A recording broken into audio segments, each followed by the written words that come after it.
काय बोलायला, शेतकऱ्याला इज्जत असते होय? या देशातल्या सगळ्यांच्या अशा वागणुकीमुळे एक दिवस देशाची इज्जत तुम्हाला येशीवर टांगायची येळी. तवा सांगणार कोण नसन.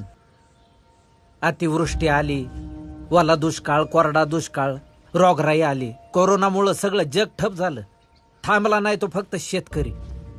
साधं टिकल्याचं पाकिट विकणाऱ्याला विचारलं काय करतो, तो म्हणतो बिझनेस आहे माझा. आणि एका धान्याच्या दाण्यापासून हजारो दाणे बनविणारा शेतकरी बिझनेसमन नाही याची लाज नाही वाटत?